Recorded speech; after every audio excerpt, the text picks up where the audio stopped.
Okay, so in this video I'm going to show you how to super easily track QR code with the MetaQuest headset in Unity. We are going to learn how to track not only the position, the rotation and the scale, but also be able to read the QR code link, for example, to download an image. As always, if you'd like to support my work and get access to all the source code and exclusive content, join us on Patreon, the link is in the description. But without further ado, let's get started. Okay, so here we are on an empty Unity project that is already set up for VR on the MetaQuest headset. If you don't know how to do this, well, I will leave some documentation in the description down below. But without further ado, let's get started with the QR code detection. And for this, we are going to go to Meta XR Tools and click on Building Blocks. Now, if you don't see here this Meta XR tool, you can also open it with Meta Tools and then clicking on Building Blocks. Now, anyway, if we scroll and click on all building blocks, the first building blocks that we need is here this camera rig that I will drag, and this will simply add a camera rig for our VR headset, which will simply use a camera that is controlled with the movement of our head. And with this camera rig, we are also disabling here this main camera. As you can see, it is now disabled. So you know what? I'm going to also press on delete to remove this old camera. Now, anyway, now that we have the camera rig, the next thing we want is also the path-through. So let's click on it and drag it over there.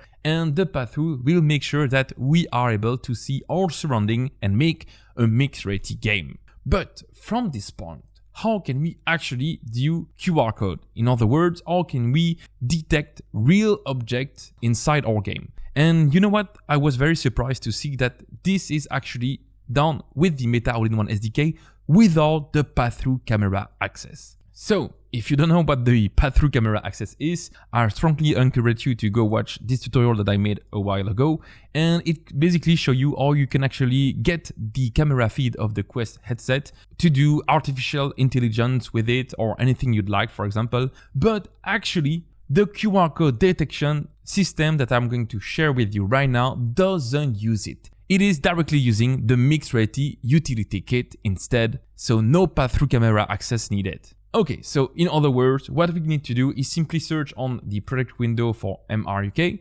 If we cannot see it, make sure that this is set to all, and we can drag this prefab over there. Now, this prefab simply contains the MRUK component, which will basically help us to manage some mixed reality features. And as we can see, if we go to Scene Settings, we can scroll down below and see that we do have a QR code tracking enabled over there. And this is what's going to enable QR code tracking for us. So here, make sure that this is enabled, of course, because we are going to need it. And then the next step is to go to the camera rig. And here, if we go to OVR Manager, make sure that both the enable path-through is enabled. If we go now to Quest Features, we need to also make sure that scene support is required. And down below, for the permission request on startup, let's make sure that scene is enabled right there. Okay, here we go. That's basically all we need for the QR code detection. And now, well, we simply need to say what we are going to do when we detect a QR code. For this, let's right-click in the hierarchy, create and call it QR code detection manager. Let's maybe reset this game object and add as a component the QR code manager new component. Okay, so now that we are inside this new script, what I'm going to do is first subscribe to an event that is triggered when a QR code is detected. And this is very simple. We need to go at the start and write using meta.xr.mrutilitykit, because with this namespace, at the start of the game, we can go to mruk.instance.scenesettings.trackableAdded.addListener, and here we can actually add a function that will be called when a trackable is added, which means we have detected a QR code. So in my case, I'm going to remove the update function and instead add a public void on QR code tracked function that will take as a parameter an MRUK trackable called QR code. There we go. Now we can simply add this function on the listener. And from that point on, we are able to subscribe to the detection of a QR code. And that's where things get interesting, because we can not only get the position and rotation of this QR code, but we can also get its size and, most importantly, well, the link provided with the QR code. So in this case, I'm going to share with you an example using all of these features by simply instantiating a quad, making the quad position, rotation, and scale to the QR code, and then use the link provided to texture the quad. So to do this, let's first make sure that the QR code that we are tracking is indeed a trackable type.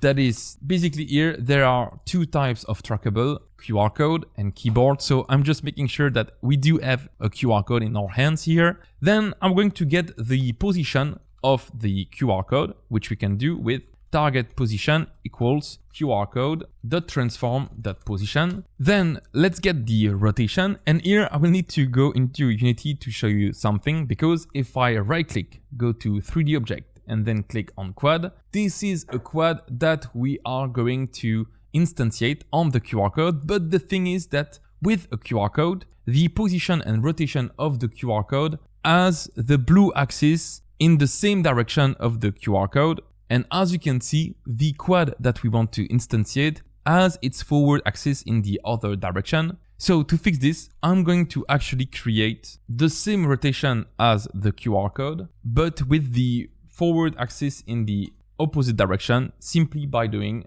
minus QR code.transform.forward and then using QR code.transform.up for the rest. And there you go, with this simple line of code, we are able to create a rotation with the forward axis pointing in the opposite direction.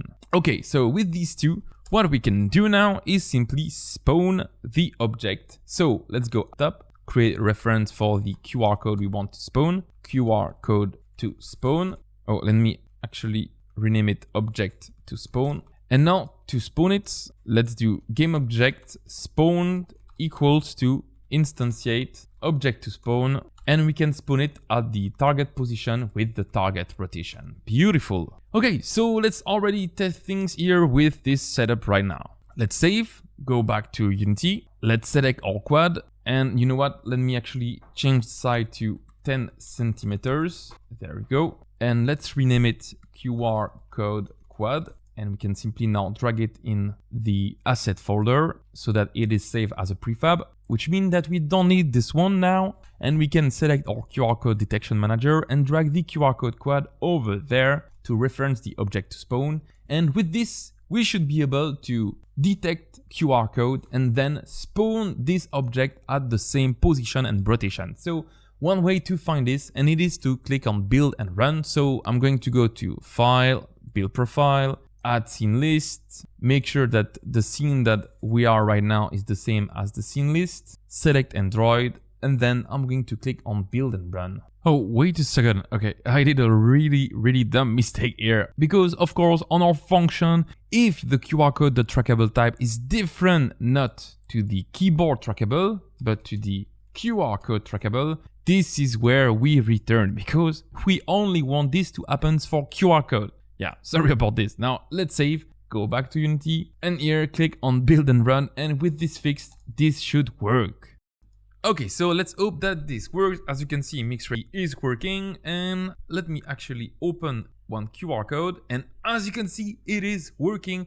Our QR code is being detected, and we were able to position directly at the position with the rotation of the QR code detected. So everything looks awesome, but as you can see, when I move the QR code, well, it doesn't kind of follow, and of course, the size of the quad is not the same as the QR code, so let's fix this. Okay, so to fix this, what we can actually do is get the size of the QR code simply by doing float wides equals to QR code dot plain rect dot value dot wide, and we can do now the same with the height with QR code dot plain rect dot value dot height, and with the width and height we can actually create a scale. So let's do target scale equals to new vector3 width height and 0. There you go. Now that we have a target scale, we can give this scale to the local scale of the spawn game object. And finally, the secret to make the quad follow the QR code is simply to set it as a child of it. So let's do spawn.transform.parent equals QR code.transform. There you go. Now let's save, go back to Unity and build and run. Okay, and there you go. As you can see, it works. Now, not only our quad is following the position of the QR code, but it is also taking the same size as it, so everything seems to work great. But of course, right now we are not using the link provided with the QR code, so let's see how we can actually get this information and use it on our quad.